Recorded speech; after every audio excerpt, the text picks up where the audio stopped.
Well, hello there. Welcome to the Obi Thorn Alliance. I'm Jacob. I'm Luke. And in today's video, we are very excited to do our Daniel Graig. And it's very perfect to do a top 5 because he's done 5 films. Like and subscribe, comment down below, hit the notification bell, share the video.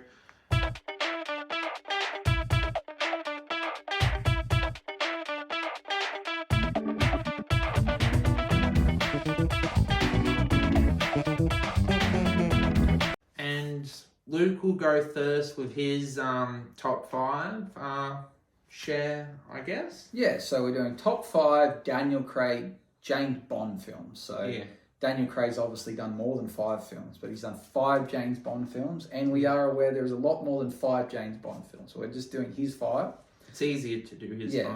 So we found this, we were discussing off camera how to do this and what the 5 would be, and it's tricky because for me, I felt that there was one that stood out as being The worst. and the rest, honestly, I could have Excellent. changed the order. Like they could have been anywhere. It's almost like there's first place and then there's last place. So it's quite hard to try and separate them. So we're going to try our best. So at 5, which I think was the worst of his movies, was Quantum of Solace. It was an okay movie, but out of all of them, I don't think it's set up for the other films, like for this whole spectre idea that plagues the last 3 films. I think it was kind of its own separate film. It didn't really follow on from Casino Royale too well. It didn't really integrate it much. It just followed in the timeline, but it wasn't linked. But in saying that, maybe at the time of writing it, they didn't know how many films Daniel Graig was going to do, so they were just maybe setting it up that maybe he was going to do 10 individual films, but then later decided, hey, he's only going to do 5. Let's try and link them. Let's try and make them a group of filming. So put that at 5. One, because I don't even recall the villain. It was so insignificant. The final scene, he took out their headquarters they had that was in the desert, and I believe their plan was they were cutting off the water from some kind of African or Middle Eastern nation in hope of creating like a civil war or some kind of riots or fights. That was their strange plan they had, or poisoning the water, something of water. Let's put it this way, it wasn't good enough to remember. Yeah. So that's why I'm putting it at 5. Number 4, really hard to try and order where they go, but I'm going to go with Skyfall. Skyfall, I used to really like it until this whole like Spectre, No Time to Die, how they linked those two together. I thought Skyfall as an individual movie was really epic. I liked the final battle where they go to James Bond's family home. I liked that it gives us kind of a backstory to him, which made it really cool, but it comes 4th because I think the ones ahead of it are just better. They link together nicely. So Skyfall for me is the 4th choice. At 3, I'm thinking it's probably going to be the No Time to Die. I really love how it concludes Daniel Graig's time as James Bond, but I think in terms of maybe the action scenes, the plot holes, and the choice of villain, I think it just falls below the others because we had a really good setup with Spectre, that it kind of it concluded that with Spectre, but then it set us up for a new villain with not much context or fear of him. So that's why it's going to be 3.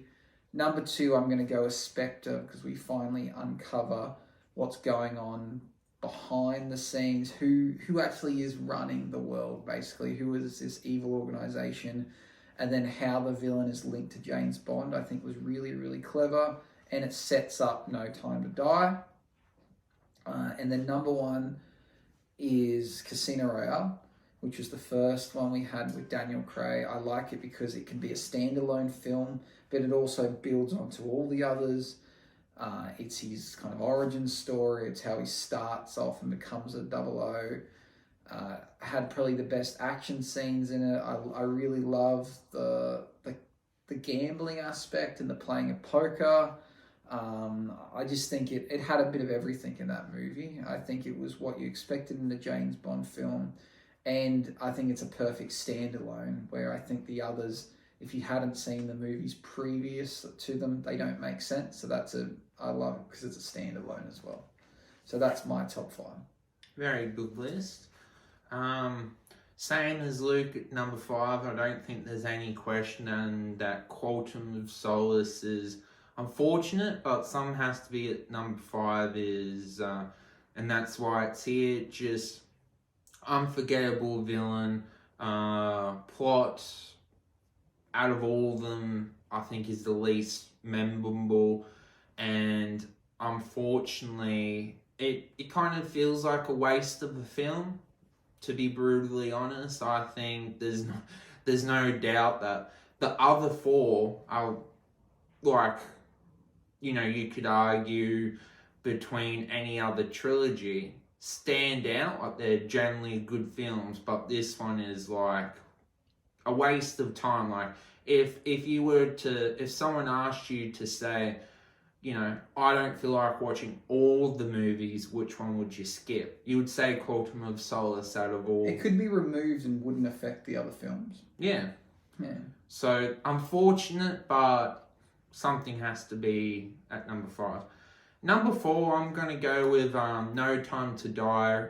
It concludes it very well, but unfortunately, I just feel like they concluded this. I feel like they concluded the Spectre part better than what they did with the new villain. The actor is quite amazing with his achievements, but I just feel like they wasted the casting that they did.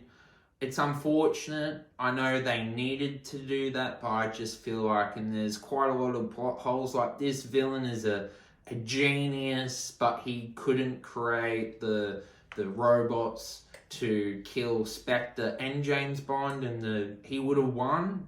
I know it's the hero always has to win, but I just feel like out of all the other movies, this one has the most plot holes, but it concludes the series very well. Number 3, gonna go with Skyfall. I just remember watching it and thinking how memorable it was that a member of MI6 was going against them, and it's kind of, he knows all their moves, and he can fight as well as James Bond, and it was really he was quite a memorable villain, and the plot was good as well, and the story was good, and it was unfortunate that the original M died in this movie, and I just feel like it was very much a well-deserved film that is a very good film. I guess number 2 is Spectre. I just feel like Spectre does a really good job with setting us up with this organization that is run quite well, and we're trying to find out who is this mystery person that's running it, and then it does the mystery parts very well, and I think it's just, out of all the films, it has good action, the mystery part is excellent, and it probably does the best carryover to its next film out of all the other films, but I guess it doesn't quite make number 1. And number 1 is Casino Royale. I think no doubt Casino Royale is the best film out of all. It does the origin story well. The villain's memorable. The dealing with gambling and all that stuff was memorable. He meets his kind of first relationship, and that's even a throwback or callback line in No Time to Die. So they were planting the seeds very well in that movie, and it was very much received well in No Time to Die, and I think Casino Royale is clearly number one. Yeah, I really like in that movie how kind of like the ending of that love interest, how she's kind of bad but he still loves her, and then he like tries to save her, but she doesn't really want to be saved, and she knows she's done the wrong thing and feels guilty, and she just kind of wants to drown. And I think it's just such an epic ending to a kind of like a tragic love story. And I think they do the same. I think they do it just as well in the final film. But I think that was that's what stands out for me from that film, the ending scenes. Especially when you think the movie's over, like he's done the job, he's won he's won the poker tournament, and then he's like in the hospital, kind of relaxing. He's coming to collect, the guy's coming to give the money, and then it gets like screwed over and gets given to terrorists anyway. So like he did all the hard work only for it to be undone anyway. And then we get that another action scene. So it was like sneaky ending. Like you thought the film was over, but there was still more to come. Is there any that you disagree on my list, or? Oh, we've got a different order. I don't think I disagree with any of your points. I think we can both agree that Quantum of Solace was the worst. But the others, they're so close that really from 2 to 4, they're all the same. Really, it's just there's a standout for 1 and there's a standout for 5. So I wouldn't. I think your order's very similar to mine, and we could have easily, if we did this again tomorrow, maybe our orders would have been different again. But I think there's no doubt that Daniel Craig's, he's the James Bond of our generation. But having seen some of the other James Bonds, I think he is the best and is going to be the benchmark. So I don't envy whoever's going to take his role next. Well, thank you for helping, Luke. Like and subscribe. See you in the next video. Let the force be with you.